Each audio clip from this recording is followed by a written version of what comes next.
Buenos días a todas y a todos. Empezaremos.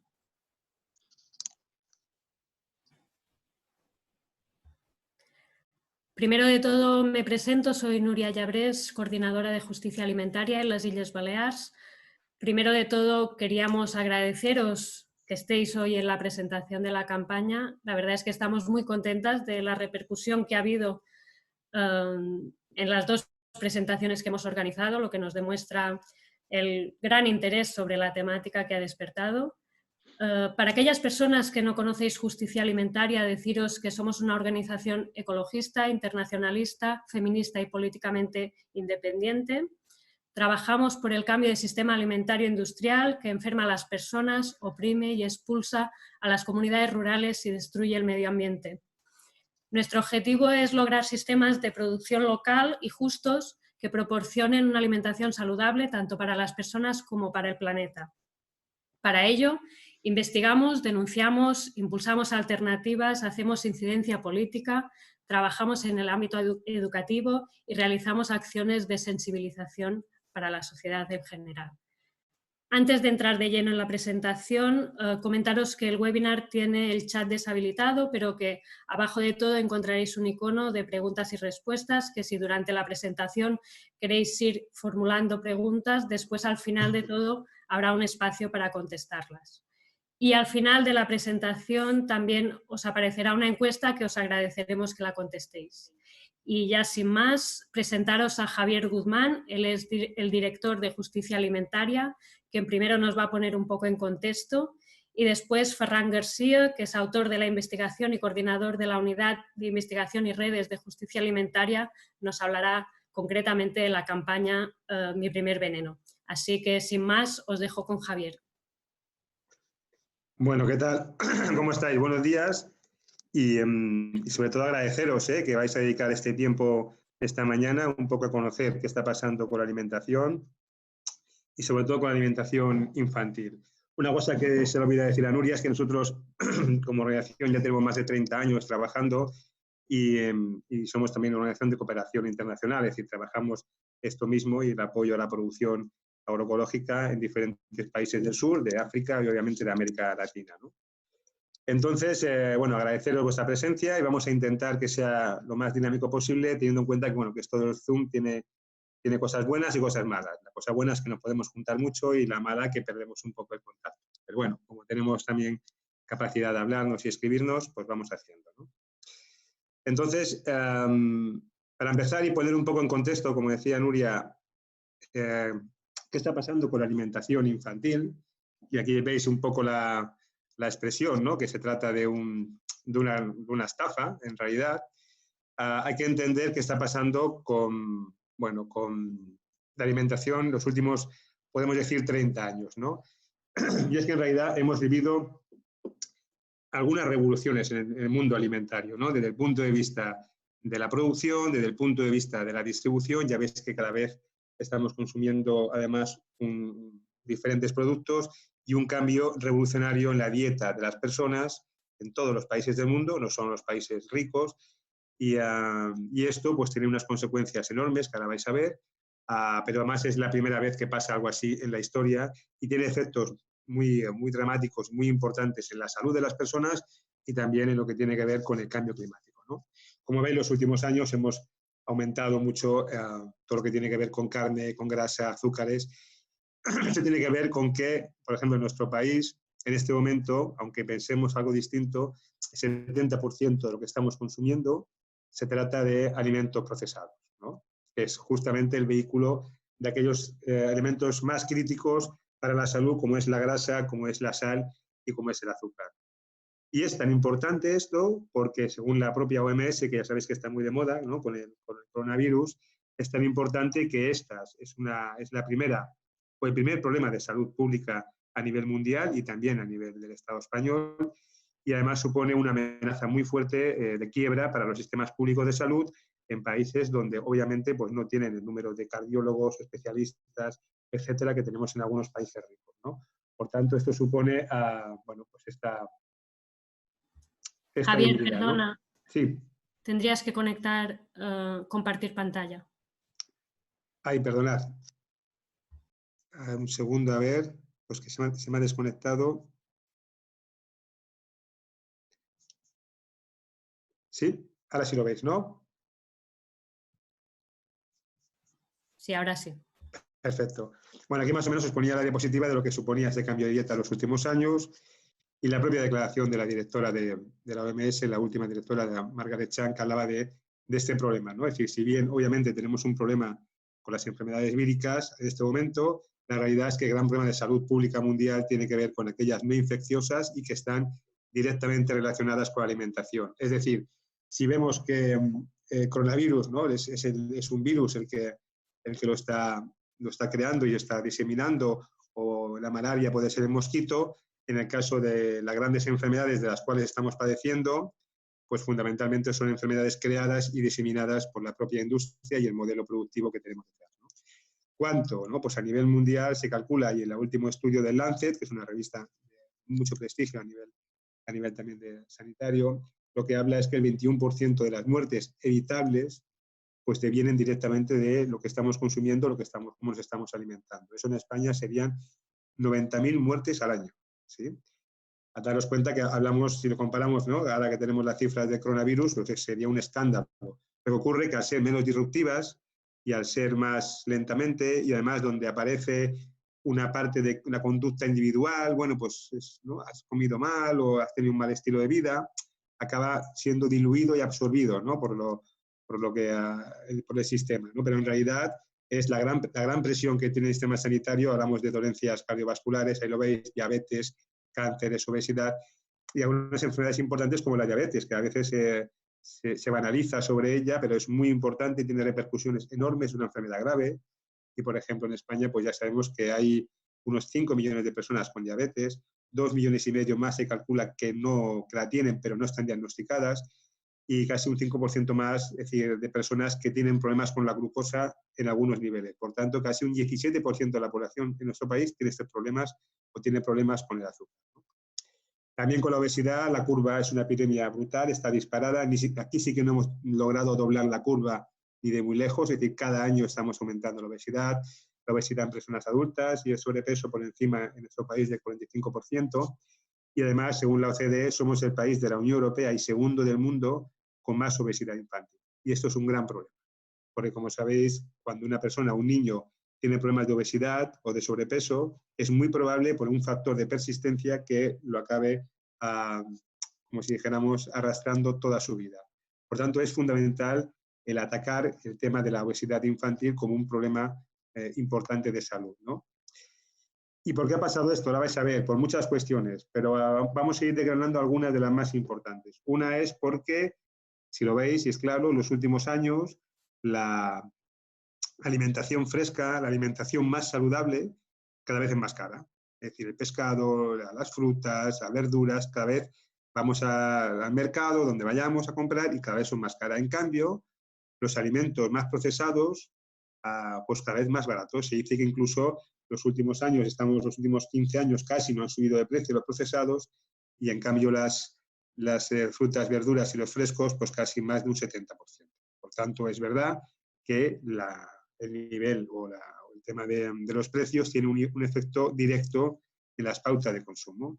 ¿Qué ha pasado en los últimos 30 años? Pues que nos hemos disparado en el consumo de estos 3 elementos críticos, como la grasa, el azúcar y la sal.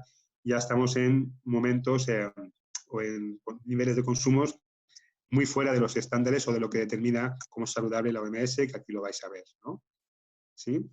Pero claro, esto llevado, que luego lo veréis con Ferran, a la alimentación infantil, pues los efectos son dramáticos, porque con todo esto que vais a ver, hemos llegado al momento en que un bebé en nuestro país, que entre 0 y 1 año, según la OMS, no debería consumir ni mucho ni poco, ni nada de azúcar, absolutamente nada, pues un niño en España de media, en 4 meses, está consumiendo algo así como 1,5 kilos de azúcar. Obviamente tiene efectos en la salud, y ahora vais a ver por qué y qué ha pasado, ¿no? Pero bueno, quedaros con esta idea. Es decir, por ejemplo, en España, si el máximo de azúcar que la OMS recomienda, artificial o añadido, para entendernos, sería de 25 gramos, pues en España estamos ya por encima de 112 gramos, ¿no? Y seguimos aumentando. Para haceros un poco la idea, ¿no? Como os decía, tiene que ver con el precio y tiene que ver con la renta. ¿Qué ocurre? Entre otras cosas, más allá de los argumentos que nos cuenta la industria, que es una de las grandes armas que luego veréis, de que la culpa es tuya, la culpa de los padres, que no sabemos alimentarnos, que no tenemos suficiente educación, que nos gustan mucho los productos procesados, en realidad ya vais a ver que no tanto así. Lo que ocurre, una de las cosas fundamentales es que, como os decía, la dieta más sana es más cara y, por tanto, nuestro país, el 44% de la población, aunque quiera y aunque tenga educación, no se la puede pagar.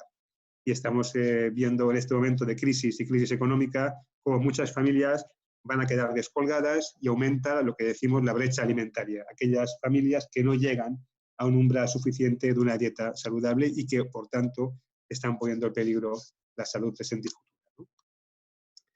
Para que lo vean más claro, si alguien tiene dudas, no, bueno, pero en realidad sí que depende de tu modo de vida. Aquí os comparamos, esto es de la Agencia de Salud de Barcelona, que compara el mapa de Barcelona de las rentas de los barrios más pudientes, que son los que veis en color azul, con la diabetes tipo 2, que es la que más está relacionada con la alimentación, y vais a ver que casi coinciden pues calle por calle, ¿no? Por tanto, no podemos hablar que la alimentación es un tema individual, sino es un tema social y necesita un abordaje político y un abordaje colectivo. ¿Cómo lo hacen? ¿Cómo hemos llegado hasta aquí? Pues, entre otras cosas, por la presión enorme de la publicidad, ¿no? La publicidad, que en otros países, ya vais a ver, se empieza a regular, han encontrado un target muy importante en los niños, primero porque son consumidores, segundo porque son muy permeables a la publicidad y condicionan mucho la compra de los adultos, ¿no? Y se han convertido en un target fundamental. Y pasan dos cosas, ¿no? Es uno de las poblaciones que más presión soporta publicitaria. Aquí veis, ¿no? 54 anuncios al día, más de 70% de ellos son insanos. En países como Inglaterra o Portugal estarían prohibidos, aquí no, aquí hay barra libre. Eso son más de 34.000 anuncios al año. Una presión terrible, de manera que cuando vas al supermercado, pues obviamente esto determina mucho la compra. Pero es que además un gran porcentaje de los alimentos que consumen o están destinados a los niños y niñas tienen perfiles nutricionales peores que los adultos. Por tanto, es casi la tormenta perfecta. Es decir, a nosotros lo que decimos en una de las campañas que hacemos con más de 40 organizaciones de la sociedad civil y médicas de este país, entre ellas ESPAS y demás, Sociedad Española de Salud Pública, es que los padres y madres queremos libertad para elegir.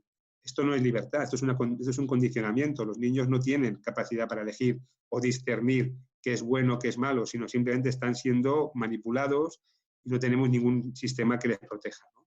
En realidad sí tenemos uno, que es una cosa subgéneris en España, para que veáis la capacidad que entramos de la industria de infiltración y de poder, que es el código PAOS. El código PAOS es una herramienta que no distingue alimentos buenos y malos, es un código que escribieron las propias empresas, las propias patronales de la alimentación, de la gran alimentación, que es voluntario y que es autorregulado y que pasan dos cosas. Fundamentalmente incumplen y además no sirve para nada porque no distingue alimentos buenos y malos, simplemente que no utilicen algún tipo de muñecos o de imágenes y demás. Y este código además ha conformado un jurado que determina si es correcto o no, si se puede emitir o no en televisión, por ejemplo, que se llama autocontrol, que además lo forman las mismas empresas que han hecho el código. Por tanto, aquello de poner el zorro a cuidar las gallinas o Juan Palomo, yo me lo guiso y yo me lo como. El efecto final es que no funciona. El efecto final es que los propios estudios del Instituto Nacional Carlos III de Salud Pública lo que dicen es que año tras año lo van incumpliendo más, casi al 90%, y además es totalmente inválido para corregir. Aquí veis, por ejemplo, uno de los titulares en el país, obviamente que la mayoría de las publicidades que están dedicadas a nuestros hijos son insanos. Por tanto, esta es una de las campañas que estamos promoviendo. Necesitamos un ámbito regulatorio público de lo que tiene que ver con la publicidad y proteger de una vez a nuestros niños y niñas de esta publicidad abusiva y totalmente descarnada que está provocando efectos y que está directamente relacionada con la alimentación y con el cambio de dieta, ¿no? Así que si queréis ver esta campaña, ponéis defiendeme.org y ahí tenéis toda la información de lo que tiene que ver con el universo de la publicidad infantil, ¿no? Otro elemento claro que tampoco podemos elegir los consumidores y consumidoras es el tema del etiquetado. Es decir, en el año 2011 hubo una gran batalla en la Unión Europea que perdimos los consumidores y al final hubo aquel etiquetado que tenemos ahora que no se entiende, que tienes que tener una calculadora y conocimientos un poco avanzados para entender qué estás comprando y qué no. y diferentes organizaciones a nivel mundial y diferentes países ya están haciendo es establecer el etiquetado de colores o etiquetado semáforo o el famoso Nutri-Score que funciona en Francia o, por ejemplo, países más avanzados como es Chile, donde tiene una epidemia de obesidad no tan grande como en España o más o menos parecida, a donde han llegado a esta solución, donde el Ministerio de Sanidad está poniendo este tipo de carteles o de situación, ¿no?, donde advierte a la población de qué tipo de alimentos va a consumir. No es igual tomar un producto de estos, un yogur hiperazucarado líquido de estos, que no vale para nada, aquellos de las defensas, si te pone este cartel o si no te lo pone. Si te lo pone, lo que sabes es que estás pagando un precio muy alto por un producto lácteo, que además está cargadísimo de azúcar para los niños y no vale para nada. Si no te lo pone y solo se deja su publicidad, obviamente te está induciendo. Pero además existen otra cosa, ¿no?, otra herramienta clara, ¿no?, en otros países de nuestro entorno, como es Francia y otros más, Inglaterra, Alemania, bueno, todos, casi la Unión Europea, o incluso Estados Unidos o Canadá, México, están poniendo ya impuestos para gravar la comida basura o gravar aquellos alimentos más perjudiciales como los refrescos, etc. En nuestro país, nosotros llevamos años trabajándolo, hemos impulsado y logrado el impuesto de azúcar en Cataluña, que han intentado tumbar, bueno, pues varias veces durante estos años, que ha funcionado muy bien. Hablamos de una diferencia, de una bajada de un 25% de consumo de este tipo de productos azucarados, lo cual quiere un impacto directo en la salud de las personas y del sistema público de salud. Aún no hemos logrado llevarlo o poderlo aprobar en el Parlamento español, fundamentalmente por la presión, ya podéis imaginar, de las grandes industrias, ¿no? Aquí cuando hubo, antes del año pasado, antes de las elecciones, hubo una propuesta de la anterior ministra de Sanidad, pues de empezar a hablar de impuestos y empezar a hablar de regulación de publicidad, etcétera, lo cual nos puso muy, muy contentos. Pues hubo una reacción muy fuerte del resto como si dijéramos, de patronales y demás, que lo que hicieron fue pararlo. Ahora lo vais a ver, ¿no? Por tanto, como resumen, nosotros necesitamos políticas preventivas muy importantes en temas de salud pública alimentaria, como en otros países, para salir además de aquello que son los más caras, es decir, aquellas políticas más caras como son intervenciones quirúrgicas, de reducción de estómago o de coger a los niños y convertirlos casi como en enfermos, hacer patologías de algo que no lo es. Vemos que en el resto o las propias indicaciones que hace la OMS sobre qué hay que hacer, que ya lo sabemos, en políticas nutricionales, en nuestro país no estamos haciendo absolutamente nada. Nos hemos convertido en un agujero negro regulatorio y eso tiene que ver fundamentalmente porque, bueno, nuestra industria alimentaria es muy importante, tiene un lobby muy fuerte, muy infiltrado, con mucho poder. Y para que os hagáis un ejemplo, por ejemplo, en la industria cárnica, en nuestro país somos el tercer exportador y productor de cerdo del mundo, detrás de Estados Unidos y China, y por tanto es muy difícil, por ejemplo, poner, como en otros países, un impuesto a las carnes procesadas y demás, o que hayan campañas que obviamente avisen a la población de que el exceso de consumo de este tipo de carne puede generar cánceres, etcétera, y tiene que ver con este poder. Voy rápido para no consumir el tiempo de Ferran, para que veáis ejemplos de nuestro país. Además, no existe ningún tipo de regulación que hable de conflicto de intereses, es decir, que este tipo de empresas no puedan participar en las regulaciones o cuando se hacen las diferentes normas o no puedan participar en algunos eventos o de manera que influyan a la sociedad. En cambio, pues en España está permitido cosas como que la Fundación Española de Nutrición pues tenga en el patronato este tipo de empresas, ¿no?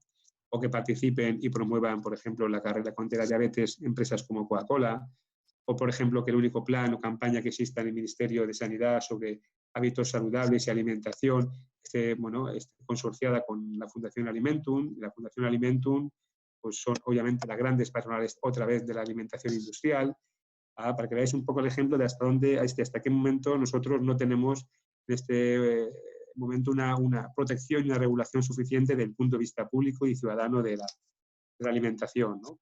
O cómo existen todo el tema de las puertas giratorias, por directores generales como a Josep Puig, que pasa del Ministerio de Agricultura directamente a la patronal de refrescos, o la anterior directora de la Agencia de Consumo y de Seguridad Alimentaria, que venía, ¿no?, que es la que regula realmente todo el tema de políticas nutricionales, pues cómo venía de ser también directiva de Coca-Cola, o cómo tenemos asociación de pediatras, por ejemplo, que están cobrando dinero por dejar poner sus logotipos en productos que tienen perfiles insanos para los niños y, por tanto, generan ese engaño al consumidor, porque somos un padre y llegamos a comprar un producto infantil que además se vende en farmacias y que además pone un logotipo de una asociación médica, pues hombre, hay que ser muy paranoico para pensar que te están engañando, cuando realmente sí lo están haciendo, porque es un producto insano, porque además no tiene nada que ver que esté en una farmacia, luego vais a ver, y además ese logotipo simplemente es un acuerdo comercial para ganar dinero, ¿no?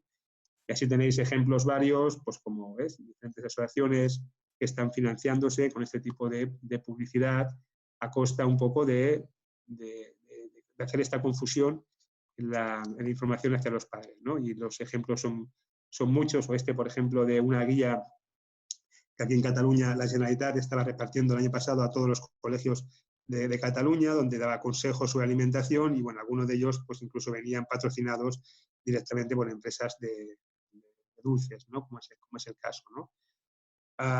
Bueno, y aquí os pongo el ejemplo, ya que acabo un poco de esto, lo que tiene que ver con este poder del lobby, que cuando empezamos a hablar de regulaciones y de proteger a los ciudadanos, automáticamente empieza toda una campaña, toda una tormenta donde estamos aún instalados para parar cualquier tipo de regulación, como fue el impuesto de azúcar, ¿no? Donde automáticamente, bueno, pues toda la patronal sale en contra, denuncia todo esto, lo lían con el tema de la independencia, todo para intentar parar que haya impuestos y que realmente se reduzca este consumo, ¿no?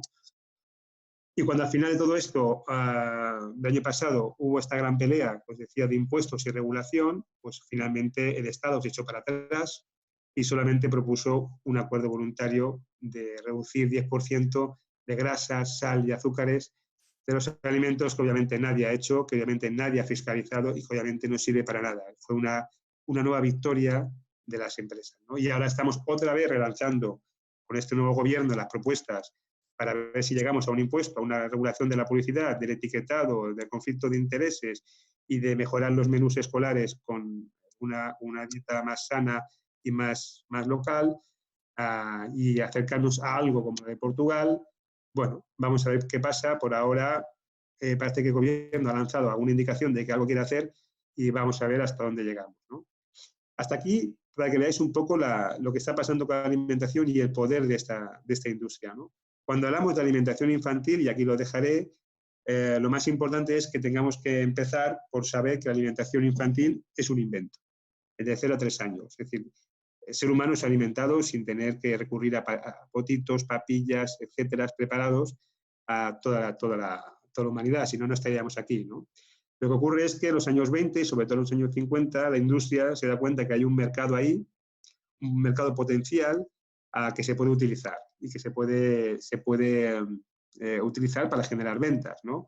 ¿Cómo? Lo que hacen es intentar asociar la comida infantil o de los bebés a una comida blanda, una comida para enfermos, una comida específica que tú no puedes hacer en tu casa y que tiene que hacer la industria por ti o alguien específico por ti, y juegan con un marco narrativo muy potente con dos vectores, que es el del miedo y el de la culpa, que son los más potentes para el ser humano, ya lo sabéis, ¿no? Miedo porque, claro, a ver si voy a dar a mi niño algo que lo pueda enfermar o no lo mejor, y la culpa por lo siguiente, ¿no? Es decir, a ver si no, por no darle papillas o no darle ese tipo de productos, pues no estoy cuidando su salud en el momento más tierno, más delicado o más complejo de la infancia, ¿no? Por tanto, esto la industria lo hace y te da la solución y empaquetada de ya cuidamos a tu bebé por ti, cuando en realidad lo que existe es grandes multinacionales detrás, para que lo veáis en nuestro país, con un gran volumen de negocio, con un gran target, que son esos niños, 1,6 millones de bocas, en este caso en nuestro país,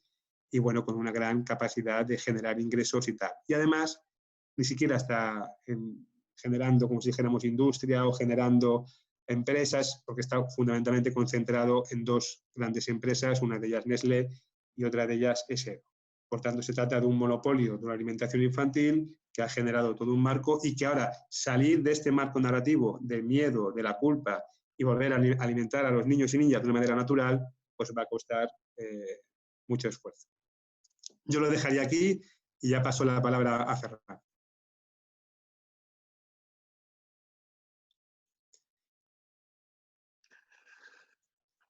Muy bien, Javier, gracias y muchas gracias a todas, a todos por conectaros y por compartir con nosotros este rato. Yo durante este ratito intentaré ofreceros como cuatro ideas Recordaros que podéis hacer todas las preguntas, comentarios que queráis. Ahí abajo tenéis el apartado, la pestaña donde lo hacéis, y al final intentaremos responderlas o comentarlo. Las 4 ideas básicas que intentaré compartir con vosotras es una, lo estaba diciendo ahora Javier, pero me parece importante, la idea marco, el relato marco que subyace de la alimentación infantil, y me parece importante porque después se entiende mucho mejor tanto todas las trampas que tiene este tinglado de la alimentación infantil industrial como las recomendaciones que son las recomendaciones independientes que se realiza para la alimentación infantil, pero es importante conocer el marco ese previo generado, ese relato generado para después entender dónde estamos. Después pondremos algunos ejemplos de algunos tipos de alimentos industriales infantiles para ver alguna de estas trampas, siguiendo un poco las distintas gamas de estos tipos de alimentos. El tercer punto será hablar un poco de los efectos negativos, tanto a corto plazo como a medio y largo plazo, que tiene este tipo de alimentación en la salud infantil. Y finalmente las recomendaciones de alimentación infantil, que veréis, si no las sabéis ya, que son muy fáciles, muy sencillas, y por tanto no hace falta todo este tinglado. Este será un poco el recorrido. Bueno, respecto al primer punto, lo que os decía de el relato generado por la industria alimentaria, como bien comentaba Javier, esto empezó a principios del siglo pasado ya, del siglo XX, metió el turbo en los años 50, 60, 70, 80, y la idea que subyace de todo esto es que la población infantil tiene unas necesidades nutricionales muy específicas, tiene unas necesidades dietéticas altamente especializadas, que es extremadamente difícil complementar estas necesidades desde el punto de vista familiar o en casa, y que por tanto solamente grandes empresas con gran experiencia, con una capacidad de innovación, de investigación muy alta, son las que nos pueden ofrecer esa garantía de que estas necesidades tan específicas de la población infantil están cubiertas. Esta idea, que es muy simple, en el fondo, es la que genera, la que pivota, alrededor de la cual pivota toda la alimentación infantil industrial. Y se parece, de hecho, esta ultraespecificidad ficticia de las necesidades de la población infantil, de la población baby, para entendernos, entre 0, 4, 3, 4 años. Esta ultraespecificidad intenta asemejar la alimentación infantil a un medicamento. Están como si los babies estuvieran enfermos y necesitaran una alimentación muy concreta, muy específica. Y de hecho, tanto el packaging como la mercadotecnia, como los reclamos publicitarios, están muy asociados al tema farmacológico, medicamentoso, de altas necesidades, que solamente estas empresas pueden ofrecernos. Tampoco es casualidad que aproximadamente el 40% de este tipo de alimentos se vende, se comercializa en farmacia. Si fuera un alimento estándar, ¿no? Digamos que no encontramos peras ni manzanas en las farmacias, pero sí encontramos todos estos alimentos. Y tampoco es casualidad que en la mayoría de supermercados los lineales de alimentación infantil están separados de la alimentación adulta, están en departamentos distintos, para que quede muy claro que no estamos hablando de alimentación, sino de una cosa muy específica y muy concreta, porque las necesidades también son muy concretas. Bueno, esta me parece que es una idea potente para no perder de vista, porque después se genera esa necesidad y se ofrecen esas soluciones. En realidad, la recomendación de la Organización Mundial de la Salud y de las asociaciones pediátricas independientes, que hay pocas, pero alguna todavía queda, la recomendación es muy simple.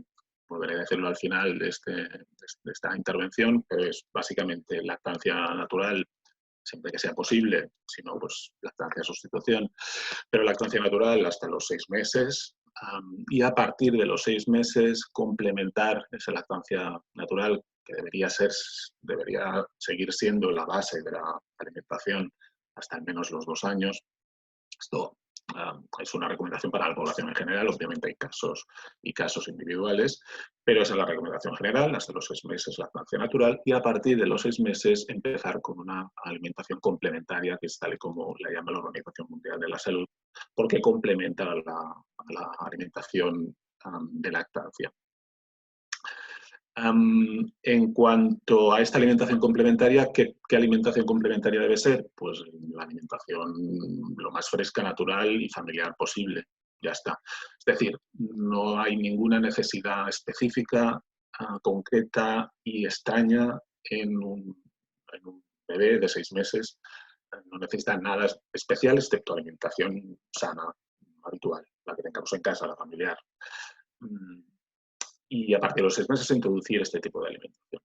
Es así de simple. Pues detallar un poco más el tema, pero básicamente es eso. El tema es que a partir, por tanto, de los 6 meses empieza el show desde el punto de vista empresarial, empieza la batalla para conseguir que esta alimentación complementaria no sea la alimentación estándar, normal, la que consumimos habitualmente, sino una muy concreta y específica que ellos han inventado. No sé si recordaréis, yo ya tengo una edad, lo viví perfectamente, un debate hace unos cuantos años entre lactancia natural y lactancia artificial o lactancia de sustitución. Durante muchísimos años, la industria, la misma industria de ahora, etcétera, defendían, hacían campañas con asociaciones pediátricas también y con una ciencia comprada diciendo que la leche de sustitución era mejor, era más específica, cubría mejor las necesidades que la leche materna, de la lactancia materna natural.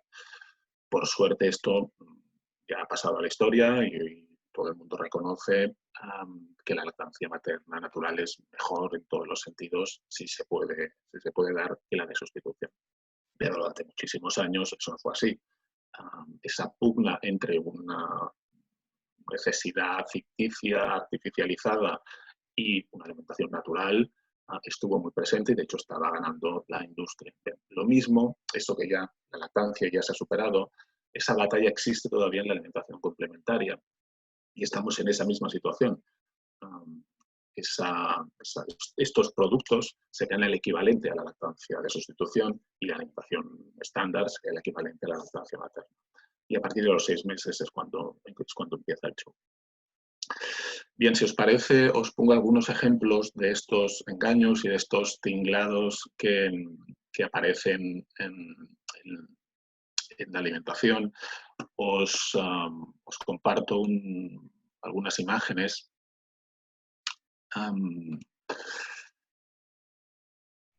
Bien, esta es la imagen que os decía al principio de la alimentación como medicamentos. Esto está cerca de casa y es un supermercado, pero podría ser perfectamente una farmacia. Bien, vamos a ver algunos de estos ejemplos. Empezaremos con las papillas cereales, las papillas.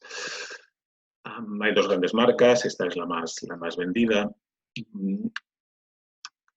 Si os fijáis, como os digo, es a partir de los 6 meses, es lo que indica. Muchos de estos alimentos es a partir de los 4 meses. Veréis que lo pone ahí, indicado a partir de 4 meses. Esto no tiene ningún sentido desde el punto de vista dietético.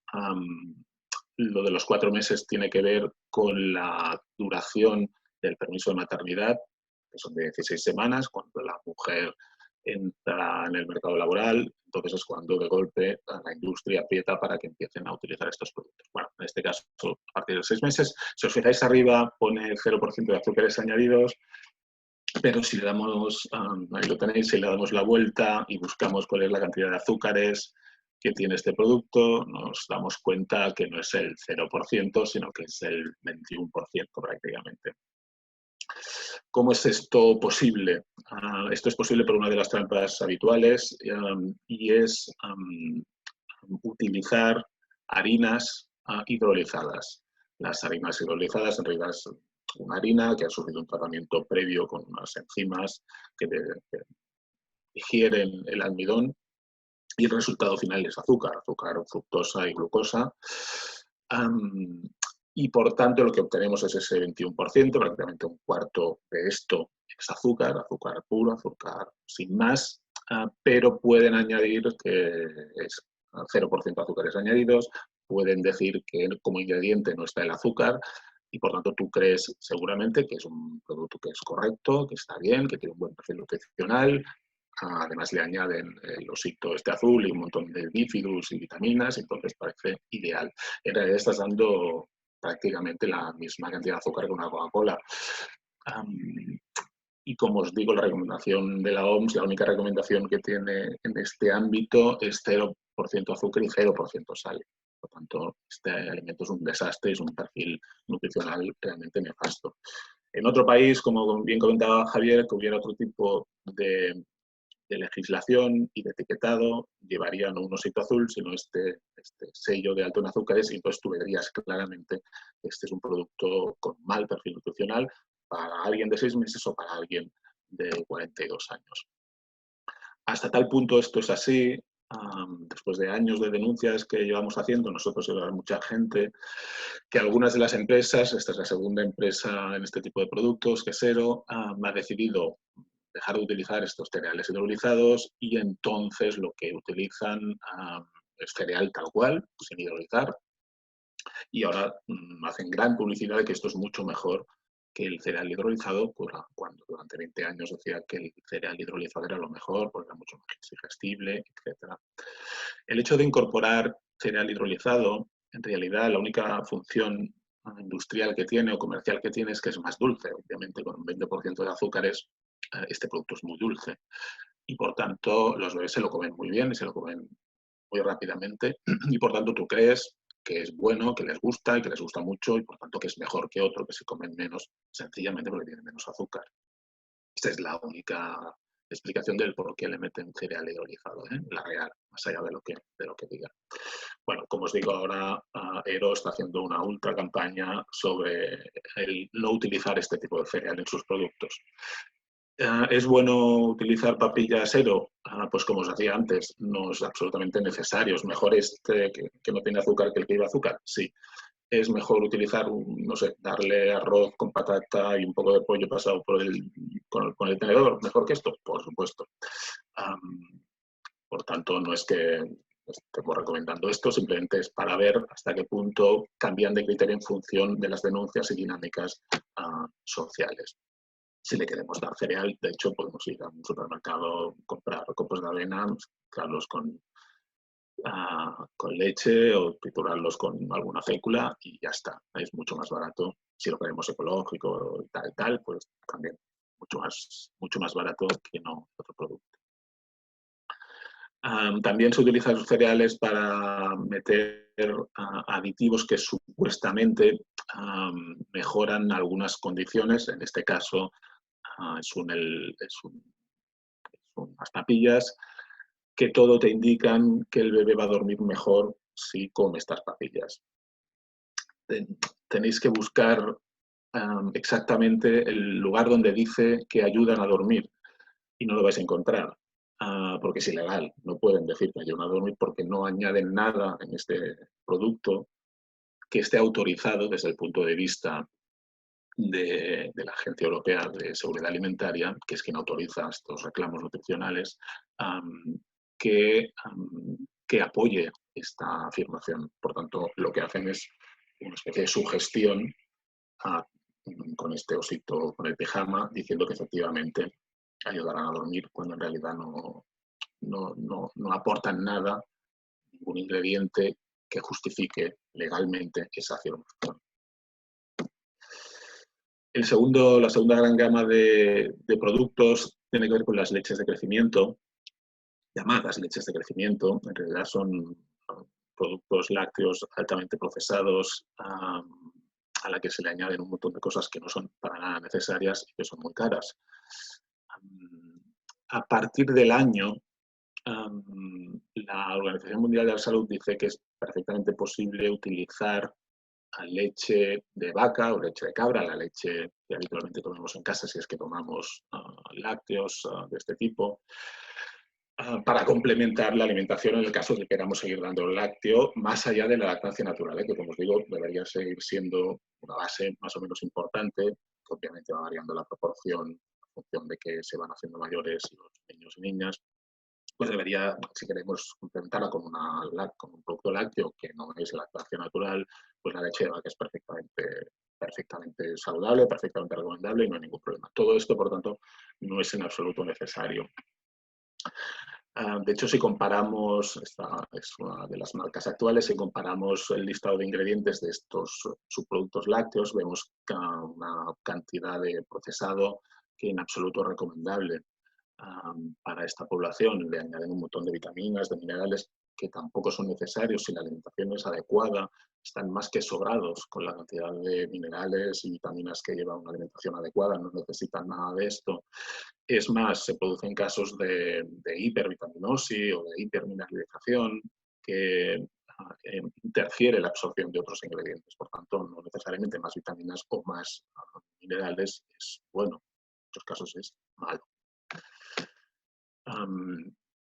En el caso de los potitos, que es otra gran gama de productos, en este caso el problema que tenemos es que en realidad lo que estamos comprando es agua con un poco de otros ingredientes, pero el componente principal y mayoritario de este tipo de productos es agua.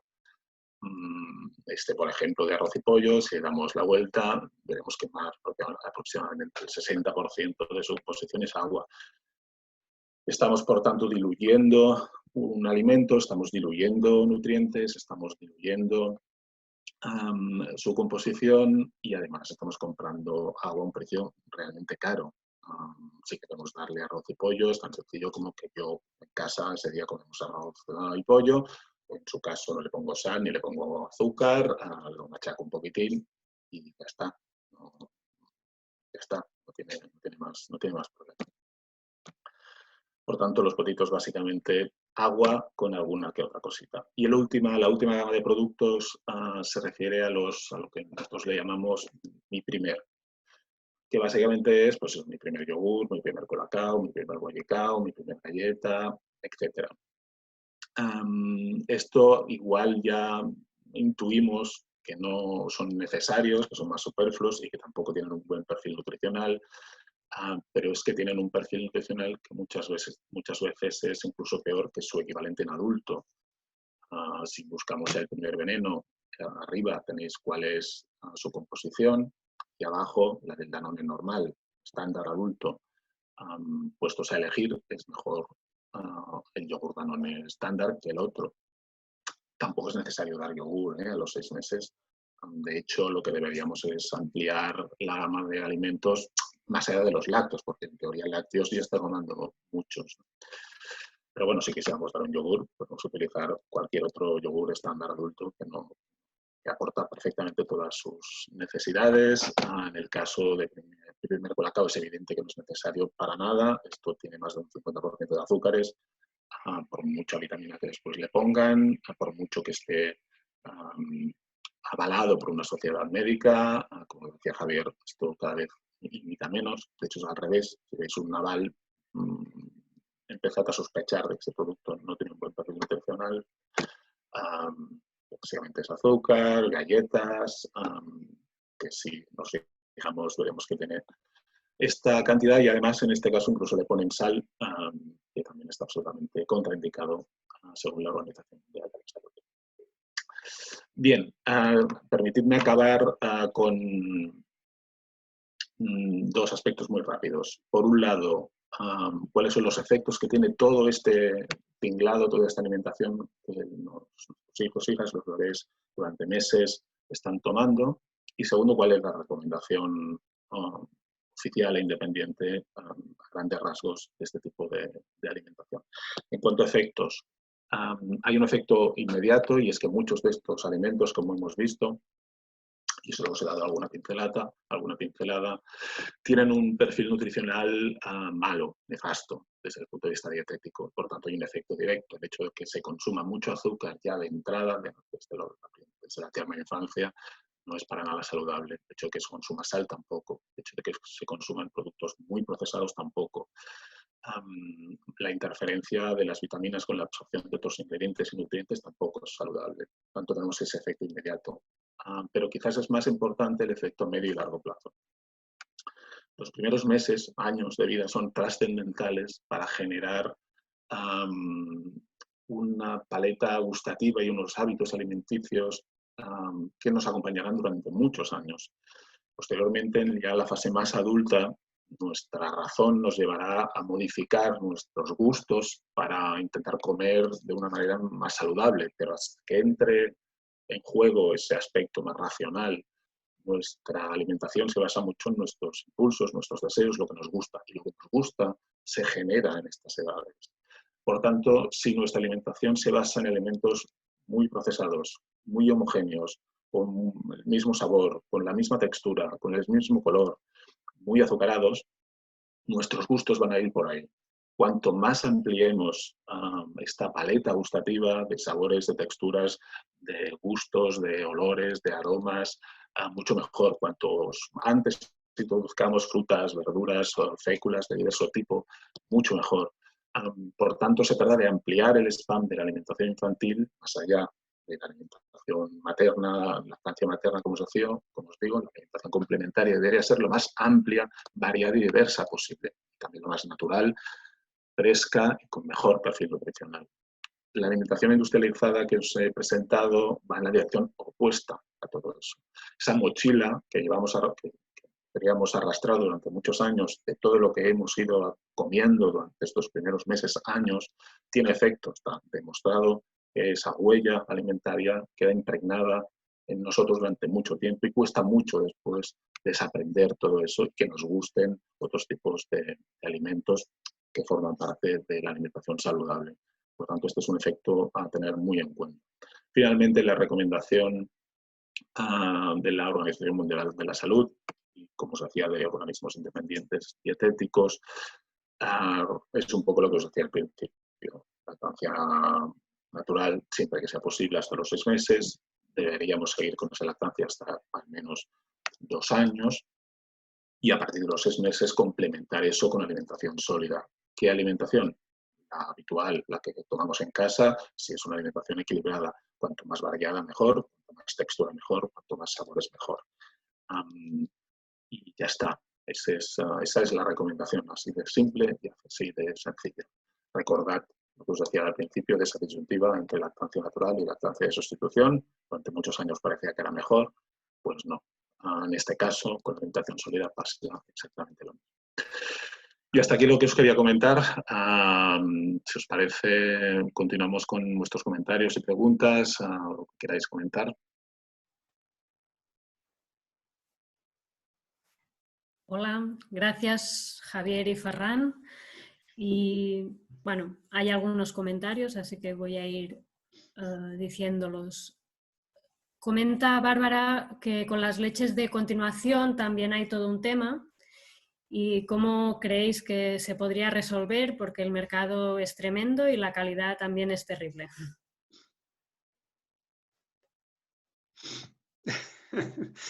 Bueno, yo ahora dejaré a Ferran, pero pues casi como el resto, ¿eh? Es decir, claro, es un perfil nutricional muy insano muchos de estos productos y la única manera que tenemos ahora efectiva y que vemos que funciona es que haya presión ciudadana. Pero fijaros bien, llega a tal punto el poder de este lobby que no juega tanto a la confrontación, sino a la confusión. Es decir, tenéis que entender cómo funciona la industria y no es poniendo en televisión a alguien de la industria hablando con un técnico, con un científico, sino que a través de publicidad, de periodistas, de demás, van como confundiendo toda la narrativa, ¿no? Si yo os comparto la pantalla, estas leches la leche sobre todo de crecimiento que decía Ferran, mira, desde el año 2013, a ver si soy capaz de compartir la pantalla, la propia Unión Europea dijo algo como esto. A ver si soy capaz. Lo vais a ver ahora, a ver. Sí se ve, ¿verdad? ¿Sí? Es decir, la Agencia de Seguridad Alimentaria de la Unión Europea lo que dijo fue es que no valen absolutamente para nada. ¿Sí? No es que sea, bueno, será bueno, tal, no, para nada. Y lo dijo la Unión Europea, que tampoco es como si dijéramos lo más radical y revolucionario, ¿eh? Es decir, que aquí también hay mucha influencia de la industria. Lo que te está diciendo ahí es que, bueno, lo que decía Ferran, ¿no? Pero claro, esta noticia aparece en un titular por ahí perdida, de alguna manera, y luego aparecen otros muchos más anuncios diciendo lo que tienes que comer, mucha más presión de la manera de que si no tienes información veraz o independiente, pues es muy fácil de dejarte llevar por la presión, porque por el número de informaciones que llegan del otro lado, ¿no? Por tanto, lo más claro, importante es buscar información independiente, organizarse también, difundir la información independiente y presionar a los poderes públicos para que podamos regular ese tipo de productos, ¿no? Sí, simplemente para complementar lo que decía Javier, es verdad, hasta donde nosotros podemos decir la presión ciudadana es lo que mejor funciona en la mayoría de casos para cambiar las políticas que nos ayuden. No podemos estar nosotras solos o nosotros solos frente a este tipo de alimentos, a la industria y nosotros. Es muy difícil, tienes que ir con un libro, con un manual de instrucciones a comprar cada uno de estos productos para saber si sí o si no. Mucho mejor que esto esté regulado como debería estar. Por ejemplo, os pongo un ejemplo, a raíz de la noticia que ponía Javier de la Unión Europea, cuando se hizo la pregunta de, a ver, ¿las leches de crecimiento son necesarias? La respuesta fue en absoluto. Si queréis dar leche de vaca o lo que queráis, pero estas no son necesarias. El gobierno alemán hizo una campaña diciendo, una campaña pública, diciendo que estas leches no eran necesarias para la población infantil, que no hacía falta que se les diera. Esto tiene mucho impacto a nivel de consumo. Por tanto, cuando los gobiernos no solamente no están a la contra o haciendo omisión, sino que son partícipes activos de la difusión de las recomendaciones nutricionales, tiene un impacto positivo considerable. Este tipo de leches en realidad sirven para ampliar el mercado de las leches adultas y entonces incorporan un montón de ingredientes. A mí me hace bastante gracia por decir algo, Nestlé tiene una leche de crecimiento que tiene omega 3, además muchas otras cosas. Y entonces cuando tú vas a buscar, tú dices, hombre, omega 3 es una que es positivo, que es bueno.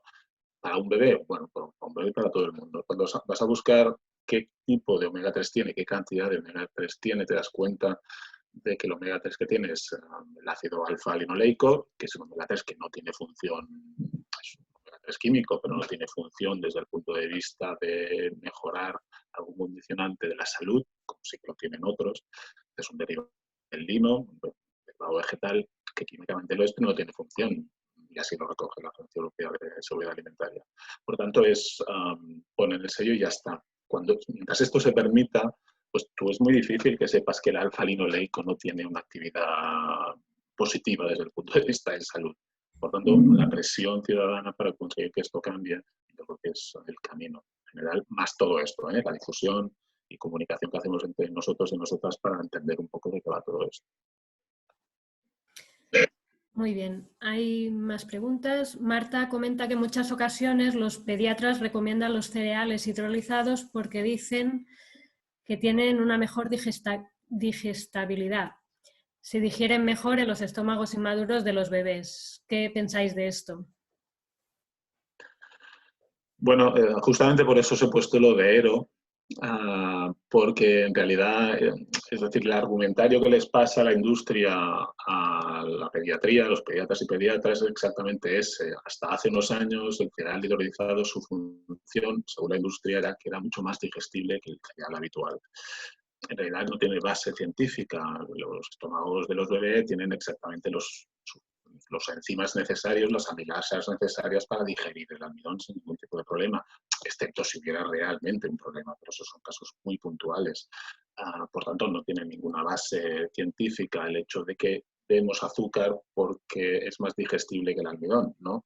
Le damos justamente almidón porque es almidón y no azúcar. El azúcar tiene un componente negativo muy alto. Por tanto, no tiene base científica, aunque sí que muchas asociaciones pediátricas, muchos pediatras desde el punto de vista individual lo siguen recomendando porque es el argumentario industrial. A mí no sabe mal decirlo así, pero es así. Y por eso justamente ahora ERO, esta otra empresa, lo que está haciendo es justamente el argumentario contrario. No, lo más saludable, lo que mejor funciona porque tiene más fibra, porque es en grano entero, porque va mucho mejor para justamente acostumbrar a los pequeños estómagos, es el cereal no hidrolizado. En este caso tienen razón, no hace falta hidrolizarlo. No es cierto.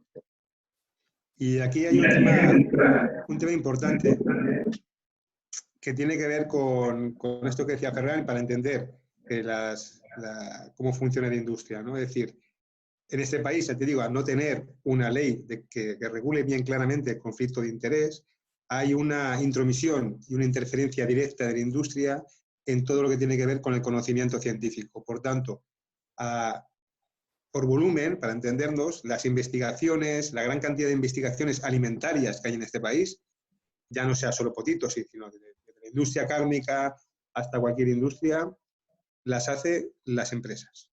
Tenemos cátedras, investigaciones, premios de todo tipo, que hace que la investigación independiente, la información pública o la información científica más independiente sea minoritaria. Y por tanto, la influencia que tienen incluso en pediatras o en médicos, entonces estamos viendo con diferentes sectores donde directamente la guía que utilizan es la guía que ha generado la propia industria. Aquí tenemos una interferencia enorme para distinguir lo que es un interés económico propio de lo que es realmente una recomendación basada en evidencia científica. Vale, aquí Adelina vuelve un poco al tema de los lácteos y pide a ver si son necesarios a partir de un año. La recomendación oficial de la OMS es que no, es decir, la leche sí, la lactancia sí, es la base, debería ser la base, el resto es complementario y dentro de lo complementario no hace falta seguir añadiendo lácteos, o sea, no hace falta yogur, ni hace falta otros lácteos, ni leches de vacas, ni mucho menos de crecimiento. A ver, no pasa nada si un día le damos un yogur o le damos, pero como base, como un elemento más de la dieta complementaria, según la OMS, no. Adelina comenta, ¿es malo el gluten? Si eres alérgico, sí, si no, no.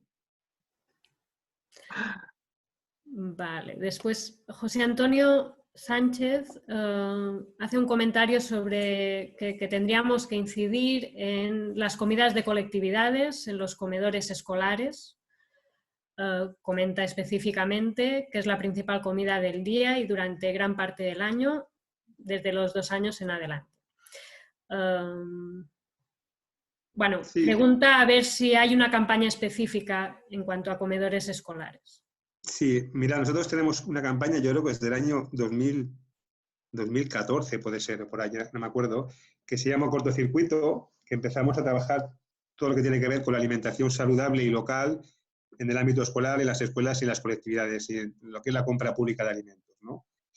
Muy sucintamente, nosotros lo que vimos es que en nuestro país hay más de 3.000 millones de euros que gastamos cada año en alimentación pública, en los colegios, hospitales y residencias, fundamentalmente en grandes, 70%, 80% casi, en grandes multinacionales del catering, que compran y los menús están fundamentalmente pensados en beneficios y no tanto en que sean saludables y demás. Otros países están cambiando, y aquí también ya desde este año hasta ahora hemos ido haciendo cambios y en algunos lugares lo hemos logrado, para cambiar lo que tiene que ver como la estrategia y la política de cómo alimentamos a los niños en los colegios. Primero, para que sea saludable. Segundo, para que sea local, es decir, para dar una oportunidad a la agricultura local y al territorio. Y tercero, porque permite reducir la brecha alimentaria. Es decir, hay muchas familias que la comida fundamental la hacen en el colegio. Por tanto, es importante que esta comida sea realmente sana y sea realmente equilibrada, y realmente sea una oportunidad para poder trabajar la alimentación. Pero además, nosotros queremos ir más allá y queremos incluir también el desayuno y queremos incluir también la merienda. Es decir, esos elementos claves desde la alimentación. La alimentación es un derecho, que a veces se nos olvida, no es un capricho. Yo puedo decidir comprarme un móvil o no comprarlo, o una PlayStation o no, pero no puedo decidir comer o no comer. Por tanto, es como el agua, es un derecho que tiene que estar y debería estar garantizado, y en este caso, desde la alimentación pública. Y aquí los padres y madres tenemos una responsabilidad. ¿Por qué? Porque lo que hemos visto es que esta campaña la hemos trabajado durante hace años con los consumidores y, con este caso, con la CEAPA, la Confederación de Padres y Madres de Alumnos, y diferentes organizaciones también por ejemplo, en Euskadi con AIGE, las diferentes federaciones en Cataluña, la FAPA, etcétera. Quiere decir que si no hay un impulso o un compromiso de los padres y madres para cambiar realmente la alimentación de nuestros hijos e hijas, no podemos esperar que nos caiga del cielo, porque no lo van a hacer, porque hay intereses económicos muy fuertes ligados a la alimentación y a la restauración colectiva.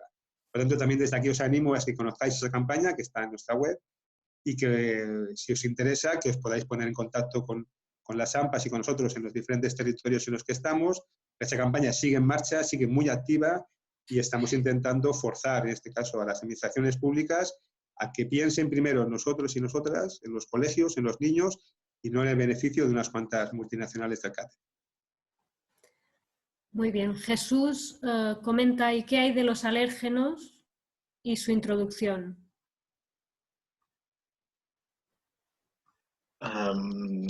Bueno, hasta donde, digamos que sigue la misma dinámica que en la población adulta. Muchas veces, sí es cierto que hay como más alérgenos, o más población con alergias que hace unos años atrás, pero sigue la misma recomendación. En principio, debemos suponer que, a menos que se diagnostique, pues no hay ningún tipo de alergia y, por tanto, seguir la recomendación habitual. Cuando se detecta alguna de estas, pues hay que contrastarla, diagnosticarla y actuar en consecuencia. No hay mucho más diferencia que en la población adulta. Pues, en principio no hay una invitación a priori para una alimentación distinta, a menos que obviamente se diagnostique. Vale, hay unas cuantas preguntas, así que os pido que en las contestaciones seáis concisos, ¿vale?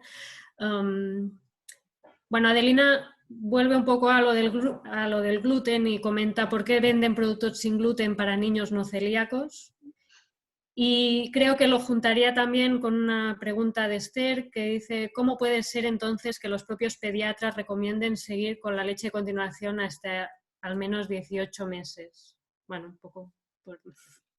Sí, los dos casos se parecen. En la segunda pregunta, en el caso de la leche de continuación, es un poco lo que decía Javier o decíamos antes. Las recomendaciones pediátricas,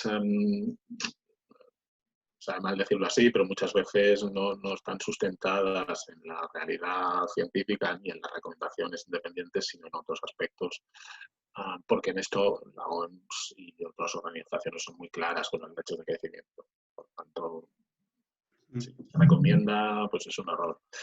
Y respecto a lo de la celiaquía y el gluten, como se ha convertido en un... Existe la realidad, la celiaquía obviamente existe, pero también se ha convertido en una especie de nicho de mercado. Y como tal se utiliza como casi un elemento de separación de consumo, de distancia, de elitismo de consumo, ¿no? Como, no es necesario, pero parece, ¿no? que igual bien, o por si acaso. Entonces se utiliza este nuevo nicho de mercado para promover productos hacia población que no la necesita.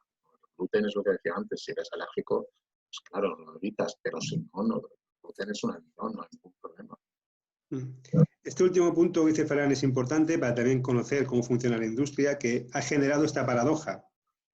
Por un lado, son alimentos los que está creando que van enfermando a la población, pero por otro lado, su mayor reclamo, si vamos al supermercado, el 90% de los reclamos de publicidad es la salud.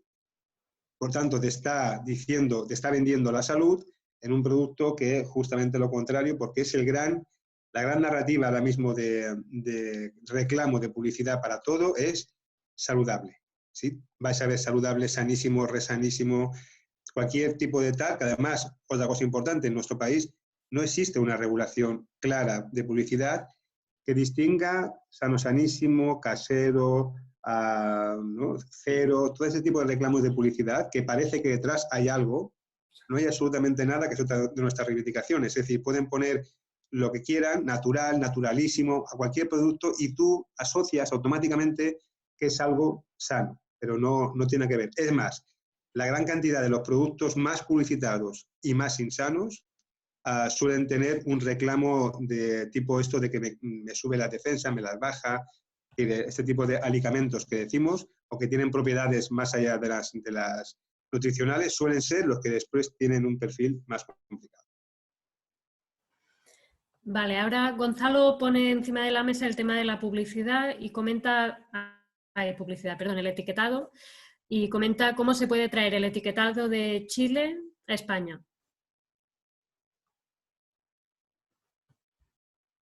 Esto ya quisiéramos saberlo. Nosotros pensamos que este etiquetado es el mejor que hay. ¿Por qué? fundamentalmente porque en Chile han hecho una batalla realmente importante para proteger a la población. Por ejemplo, productos como el huevo Kinder allá no se pueden vender, porque tienen este muñequito ¿no? que incluye o que incide en los niños, etc. Este etiquetado es clarísimo, no te puedes confundir. Es bueno, malo, es decir, no hay, como dijéramos, opción a la confusión. Por tanto, es un etiquetado que es muy difícil de digerir por parte de las industrias. Pues yo tengo un producto que me ponen ese sello, me están diciendo, estás fuera de mercado. Tienes que reformular ese producto. ¿Qué se está buscando en Europa?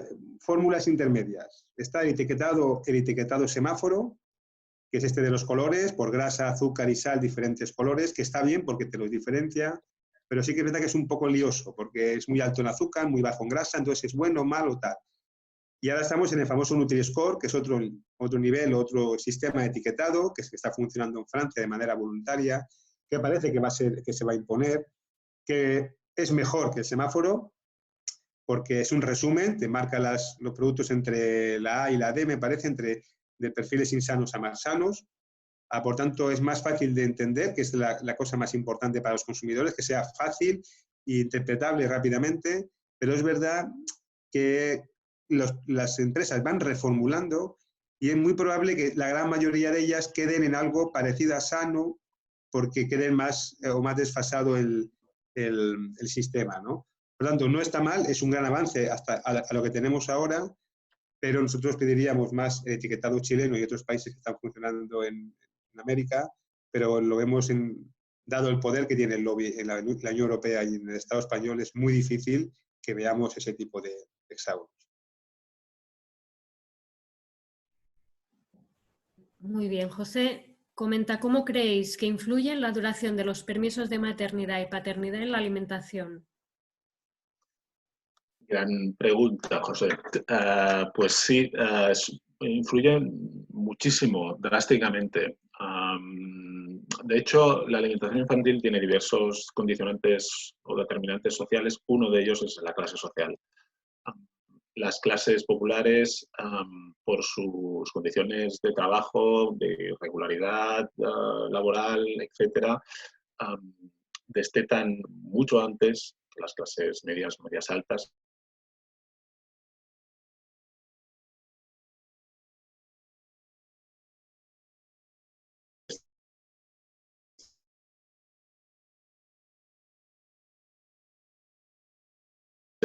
Contrastado, muy robusto, muy evidente en este tipo de cosas. A riesgo de alargarme demasiado, os pongo esta mini gráfica que creo que ejemplifica un poco esto. Aquí veis la edad de destete en España en función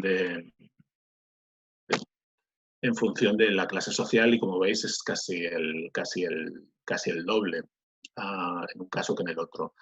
Este destete lo que implica es la entrada, la irrupción con más fuerza y antes de todo este tipo de alimentación. Y esto tiene que ver con causas, no es porque quieran, obviamente, sino por tipos de jornadas laborales. Aquí lo que se marca es, en función del nivel de estudios, que está muy vinculado con la clase social, el tipo de jornada laboral que tenemos, más o menos irregular. Obviamente, cuanto más popular es la clase, más irregular es la jornada laboral y, por tanto, más se introducen estos alimentos. O si se externaliza el servicio doméstico, y por tanto tenéis más tiempo para hacer otras cosas. En el caso de las clases populares, obviamente no se externaliza, sino que se sigue funcionando. Por tanto, sí hay una evidencia muy clara de que esto es un tipo de afectación que incide mucho más en las clases populares que en las clases medias altas. En este caso, Comic comenta que, bueno, gracias por la presentación, muy interesante, que si somos una organización ecologista, ¿por qué no nos posicionamos directamente por eliminar, reducir el consumo de carne? Y creo que esta pregunta también nos va a gustar. Está muy rápida porque es un mundo. Nosotros somos una organización ecologista, lo cual no quiere decir que seamos veganos. Sí que apostamos por la reducción de carnes. Tenemos una campaña que la podéis ver también en la web, se llama Carne de Cañón, que hablamos sobre la reducción de carne importante desde el punto de vista de la salud. Ahí tenéis todos los datos de salud y el impacto que tiene la carne en la salud de las personas, sobre todo la roja y la procesada. pero entendemos también que existe un consumo de carne saludable y que sobre todo además hay un tipo de producción y de ganadería en extensivo y en ecológico que es necesario para el territorio, que es necesario también para los ecosistemas, para la biodiversidad y también para fijar población en los pueblos. Por tanto, decimos, oye, tenemos un problema enorme con la ganadería industrial, que además es incompatible con el bienestar animal, es obvio, es decir, esta gran burbuja que vivimos, por ejemplo, en nuestro país, que es el cerdo, el porcino industrial, pero existen modelos de producción totalmente válidos, totalmente necesarios, y hay un consumo de carne saludable. Pero claro, para hacernos una idea, en nuestro país estamos como 8 o 10 veces por encima del consumo de carne recomendado en la Unión Europea y en la OMS. También los niños. Hay un consumo enorme de carne procesada, de las salchichas, de cualquier, bueno, ya lo sabéis, de este tipo de productos están muy extendidos también. Nosotros aquí pedimos que haya un control de aditivos, que haya un control y una rebaja de uso de antibióticos en el tema de las granjas, una reducción en los menús, sobre todo en los colegios, en las carnes rojas y procesadas, y también un impuesto a este tipo de carnes, ¿no? Eso estamos trabajando también, que haya un impuesto, como en otros países, para reducir este tipo de consumo y que también, obviamente, existan campañas, en este caso del propio Ministerio de Sanidad y Consumo, pues indicando a la población que no que no podemos seguir con este consumo tan brutal de carne, que hemos cambiado la dieta de comer cosas con algo de carne a comer carne con algo de cosas, ¿no? Que es lo que nos pasa un poco ahora y que debemos afrontarlo lo más rápido posible. Muy bien. Alicia comenta hasta qué punto es nocivo este tipo de alimentación infantil en su desarrollo, si padecen obesidad en la etapa adulta sí o sí. Sí, Alicia, es lo que comentábamos al final de mi intervención. Sí que es nocivo y es nocivo a medio y largo plazo. No es seguro que van a desarrollar obesidad, trastornos alimentarios de este tipo, pero sí que es un factor de riesgo predominante. Es decir, el hecho de que exista o haya existido durante un buen periodo de tiempo este tipo de alimentación sí incide, y eso sí está claro, en los hábitos alimentarios futuros. Y por tanto hay que desaprender lo que se ha aprendido en esas edades. Por tanto, hay una incidencia clara y una correlación clara entre una cosa y la otra. No es una correlación absoluta, pero sí que es relativa y existe.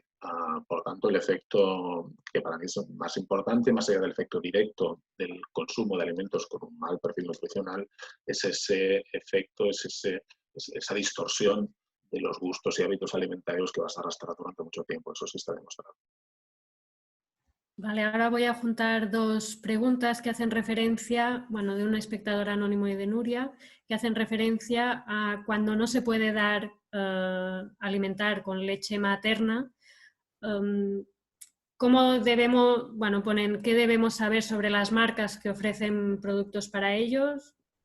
La otra pregunta dice, ¿cuál sería la mejor solución, el mejor producto para sustituir esta leche materna? Que hay muchos tipos y que es muy confuso. Sí, lamentablemente no os puedo dar una respuesta sobre marcas concretas ni sobre características concretas de las leches de sustitución, porque estas no las hemos analizado. En cualquier caso, es un ámbito que está relativamente bien controlado dentro del descontrol y del ruido que existe. Por tanto, lamentablemente no os puedo dar una marca o una serie de marcas ni una serie de pautas, pero sí que si hay contactos o lo que sea, después os podemos mandar documentación que sí que conocemos y conozco, que hablan de este tema y que os pueden ayudar, no tanto en las marcas, sino en lo que hay que buscar o en lo que no hay que buscar en este tipo de productos. En principio, dentro de toda esta gama, esto, por lo que os decía al principio, está más controlado, digamos, no hay tanto birlibirloque, no hay tanta trampa como en el otro tipo de productos. Y por lo tanto, tenemos un terreno un poco más sólido donde pisar. Pero marcas concretas, pues lo lamento, no, en ese caso no os puedo ayudar. Nieves comenta sobre las infusiones que se comercializan para los cólicos del lactante, a ver si se ha demostrado su efectividad. Este es un tema que sacamos en la campaña, cuando sacamos Mi Primer Veneno, que era muy gracioso por lo escandaloso que era, ¿no? Pero porque las grandes marcas o la gran mayoría de este tipo de infusiones, lo que descubrimos que nos quedamos muy, muy locos, es que creo que casi el 96% era azúcar y un 4%, un 2%, pues era hinojo. O alguna, ni siquiera era hinojo, era como un subproducto del hinojo y tal.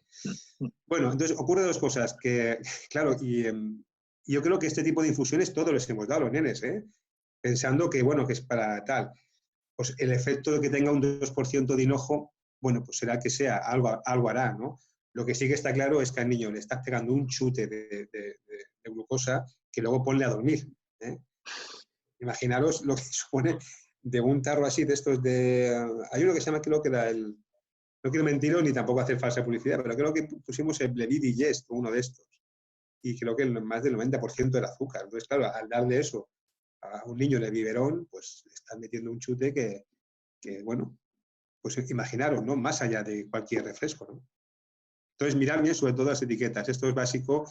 Ya sé que es complicado porque no se entiende muy bien, pero hagamos el esfuerzo de mirar un poco las etiquetas porque nos podemos llevar sorpresas muy, muy, muy grandes, ¿no?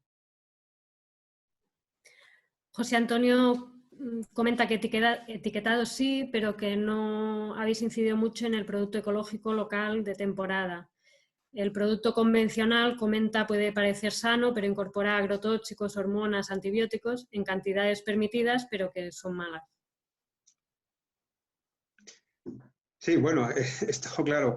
A la hora de distinguir la alimentación, nuestra propuesta obviamente es trabajar sobre la producción agroecológica y no tanto sobre la producción convencional, ¿no? Y esto es lo mejor, o sea, lo mejor es, con mucha diferencia, la producción, primero, que sea fresco, esto es lo más importante, distinguir entre fresco y procesado. Y dentro de lo fresco, pues lo que sea ecológico y local. Esto es lo más importante desde el punto de vista saludable y desde el punto de vista de cambio climático. Sí, esto es la base. Pero también somos conscientes que hay mucha población pues, que en este momento es difícil, pues por el tema de rentas, pues porque en nuestro país el producto ecológico a veces está muy, muy alto de precio y a veces por tiempo, ¿no? Pues no puede estar en una cooperativa o no puede estar consiguiendo o desplazándose a comprar ese tipo de productos. Pero claro, es obvio, lo más importante es que sea local, que sea ecológico y que sea fresco. Estos serían las tres grandes elementos. Pero entendemos que si tienes que elegir, al menos evita el procesado. Almudena hace un comentario respecto a los alérgenos. Los últimos estudios científicos dicen que cuanto antes se les dé a los bebés, mejor, porque habrá menos posibilidades de sufrir alergias o intolerancias. Sí, es lo que intentaba comentar antes. Se trata de, es lo que os decía, la recomendación es muy simple, es alimentación normal, habitual, cuanto más fresca, natural, ecológica, de proximidad, mucho mejor. Y esto incluye a los alergenos que vendrán, si vienen, más adelante o en ese momento, pero no hay que autolimitarse, simplemente es consumir una alimentación lo más saludable posible, lo más sana posible, también que incluye alergenos, si en ese caso se desarrolla o existe esa falta de esa enzima o esa otra característica que desarrolla la alergia, pues aparecerá y se diagnosticará, pero no hay que autolimitarse antes, digamos, ¿no? Y por tanto, sí, si se consumen en estas edades, es perfectamente posible que no se desarrolle más adelante. Pero como os digo, la recomendación es muy simple. No tienen, y esto la OMS lo recalca mucho, la población infantil no tiene necesidades ultra específicas, muy extrañas y alienadas absolutamente de las necesidades adultas. Obviamente es un poco distinta en función de la edad, igual que no es lo mismo una persona de 60 años que una de 10, pero más allá de eso y de las características de sentido común básicas de evitar sal, azúcares, espinas, huesos, riesgo de atragantamiento, el resto es alimentación normal, saludable. Punto. Y vamos ya con la última pregunta. Alicia comenta, ¿cómo es posible que estas empresas puedan condicionar de esta forma en la sociedad a sabiendas que existe una Declaración de los Derechos de la Infancia, lo que dice la OMS, y además sabiendo que como profesionales, médicos, pediatras, maestros. Por encima de todo es salvaguardar el bienestar de la infancia. Mirad, pues esto lo hemos hablado un poco, yo creo, toda esta charla. Y también hay un factor que es importante entenderlo diferencial entre nuestro país y otros. Es decir, ¿por qué en nuestro país esto está pasando y en otros países no?